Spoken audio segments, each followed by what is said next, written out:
Writing. When you hear the word, what comes to mind? Boring, work, hand cramps. These are normal thoughts. Most people don't enjoy writing. Hell, writing is the worst part about my job. Writing lesson plans, writing emails, writing reports. Writing in the workplace just sucks. Most people avoid writing like it's the plague. If masks protected us from writing instead of COVID-19, I bet you a lot more people would have been wearing masks during the pandemic. Unfortunately, this kind of attitude towards writing rubs off on children. Kids watch us. They watch you, the parent, they watch me, the teacher, and unfortunately, they watch way too many terrible, awful YouTube and TikTok influencers. And those people definitely aren't teaching them that writing's fun. So I'm here today to help us fix the problem of writing being this terrible, awful, evil monster. In reality, writing is a beautiful art form. It is expressive, creative, informative, entertaining, and more. And today we're going to talk about 4 strategies that you can use to help your child find writing enjoyable. But spoiler alert, one of them is going to involve you having to enjoy some form of writing, so get ready for that one. Strategy number 1 is to provide choice. Who doesn't like choice? Why do you think McDonald's has that rotating screen of menus showing you 25 different sandwich options you can buy? I just came for the nuggets and fries, but now I'm intrigued. When it comes to writing, choices can be big or small. They could be big, like choosing the genre. There's like a bajillion genres and writing styles that your child could choose from, so help them find a genre that they enjoy by exploring different texts with them. The world is their oyster. Maybe they want to write knock-knock jokes. Who knows? They might be the next person to write those jokes on the popsicle sticks. Maybe they want to write reviews of their favorite YouTuber or of games they like to play. These are becoming jobs nowadays. Don't call it non-productive. Don't say that certain genres are not valuable. Writing is a way for us to take what's internal and externalize it for others. No matter the style or the genre, you reading your child's writing will help you get a glimpse into their thoughts and thought processes, and it will help them learn to express themselves, which is a good thing. So when talking about writing with your child, let them know that their voice and their choice matters, because it does. And a lot of times their voice and choice are hilarious because kids are born with no filter. We're the ones who put filters on, telling them that things have to be a certain way when most of the time they really don't. I'll give you a great example of this. One time I applied for a new position at my school, and my email to my principal saying that I was wanting to do this was just a bunch of puns of the phrase throwing your hat into the ring. And then my letter of intent was about 80% jokes and 20% things that I would do if I were in that position. And then I left it with a gif of someone chucking the deuces and disappearing. And that was it. And I got the position. So things don't always have to be a certain way. Choice can also be simpler. It could be something like the utensil or the medium that you write on. If your child wants to write a new Declaration of Independence using sidewalk chalk on your driveway, let them do it. Who knows? It might not be that bad. At least it won't be written by slave owners.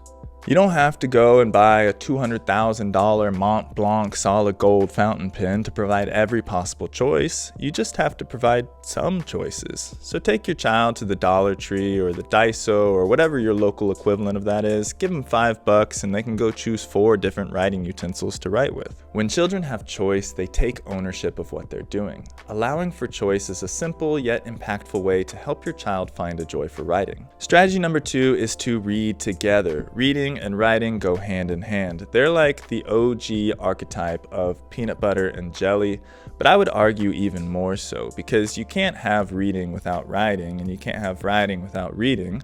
I could munch on some peanut butter all day and leave the jelly in the fridge.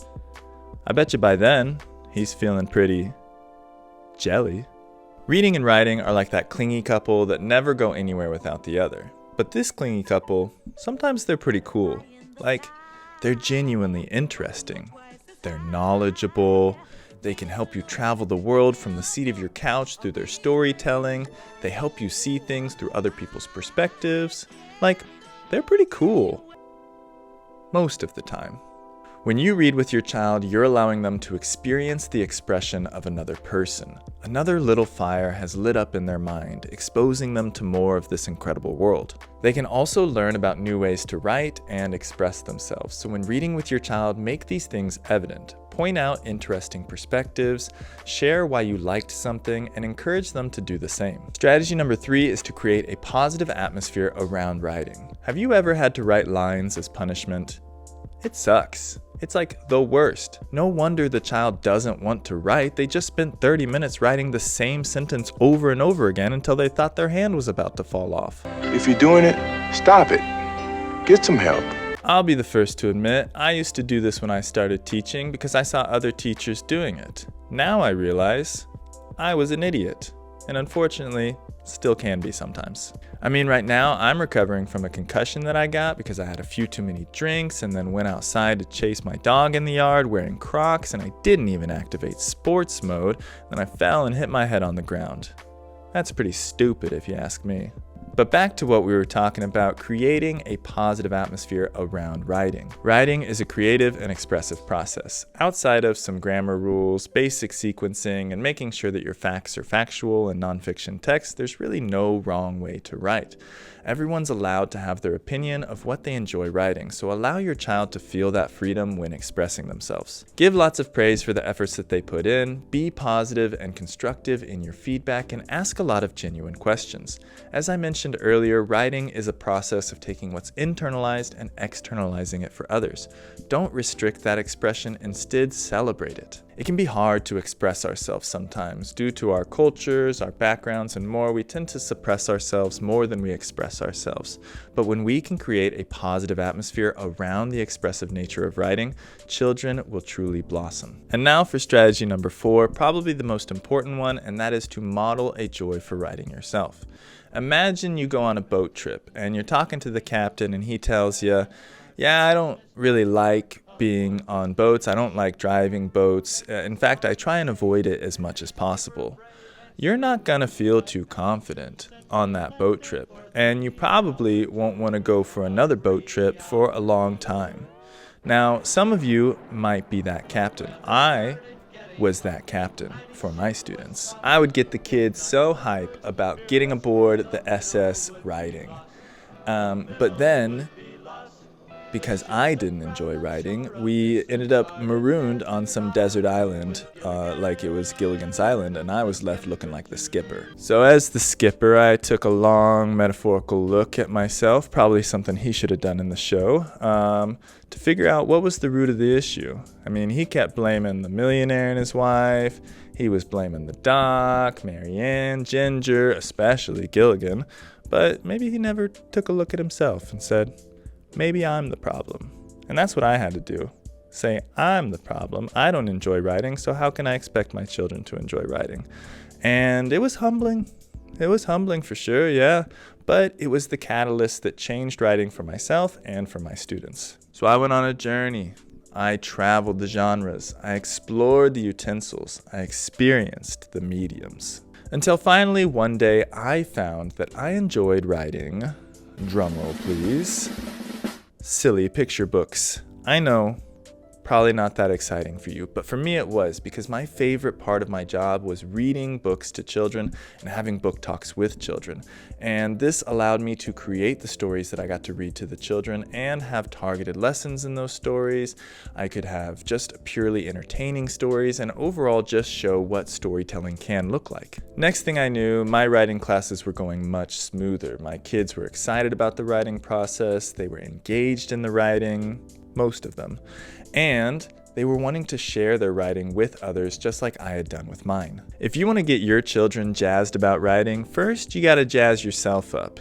And if you don't already enjoy writing, go for a journey like me. Think about some things that are important to you. It could be exercise, travel, food, nature, or some other hobby. And then think about how you can express your thoughts and feelings about that hobby or passion through written language. You could write poetry about travel experiences. You could keep a journal about hiking trails that you like to do. You could have a daily health and fitness log that you write in. You could write silly scripts like I found myself enjoying lately, or you could do something completely different. There's no right way to write, as long as you write.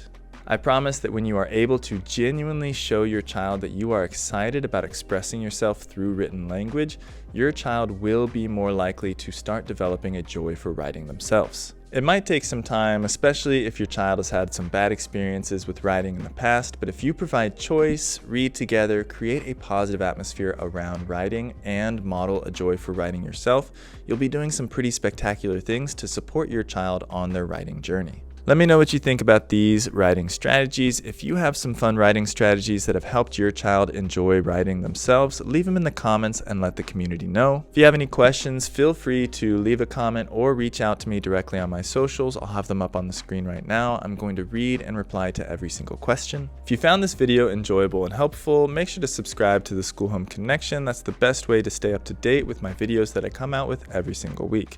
Now, I have been off the past couple weeks, and that was because of the concussion. I'm getting back to some normalcy now, which is great, but these lights are really bright. But it's been a blessing in disguise because I think I got some time to reflect about this content and what I'm making and why I'm making it. And I wanted to make it a bit more enjoyable, and I wanted to make it a bit more of me. So you'll see a bit more of my personality in these videos. Not that my other videos were unauthentic, but they just weren't as enjoyable for me to make and probably weren't as enjoyable for you to watch. So hopefully you like the new style, because this is how it's going to be. Thank you for watching all the way to the end. Keep learning, keep growing. Bye.